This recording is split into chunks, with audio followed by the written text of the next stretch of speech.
The Lord said to Moses, I have heard the grumbling of the Israelites. Tell them at twilight you will eat meat. In the morning you'll be filled with bread. Then you will know that I am the Lord your God. So he's going to do another miracle. Once again, the purpose of the miracle is faith. Once again, it's faith. But the miracles don't work by themselves. It's going to take a lot more than just the miracles. That evening, quail came and covered the camp. And in the morning, there was a layer of dew around the camp. Now, I got to tell you, this is one of my favorite parts in the Bible. I say that often. I have a lot of favorite parts, but really, I love this next part.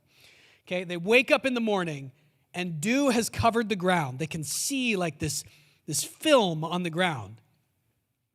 And when the dew was gone, thin flakes, like frost on the ground, appeared on the desert floor.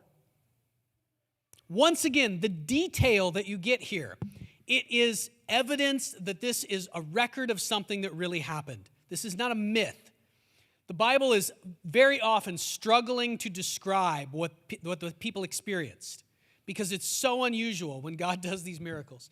There's something like frost. I mean, I think of frosted flakes when I hear this. And you'll see in a minute, it's white. It's like frosted. So frosted flakes appear on the ground. Actually, I just thought of that, but that's great. That's what the manna is. It's frosted flakes.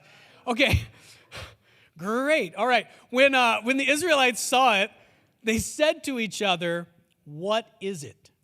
For they did not know what it was. And Moses said to them, "It is the bread the Lord has given you to eat." Now, this is why it's my favorite part. In Hebrew, does anybody know how you say, "What is it"? Manna. Manna means, what is it? So they literally woke up. 1.5 million people wake up. They see frosted flakes covering the desert. And they say, "What in the world is it?" And so they name it, "What is it?"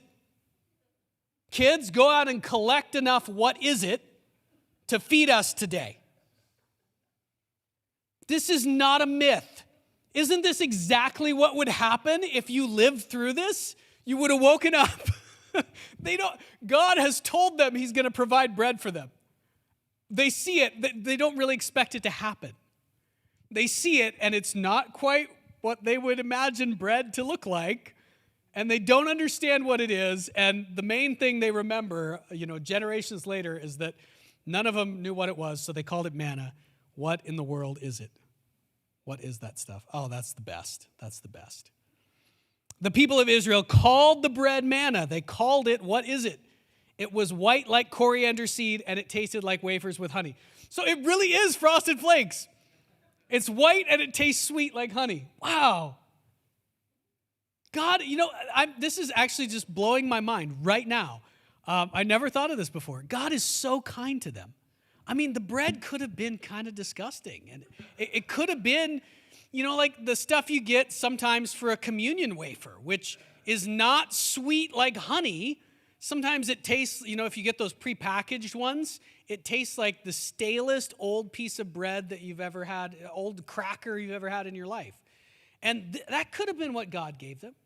He could have given them stale old crackers for 40 years, and they would have survived, and they should have been grateful for it, right?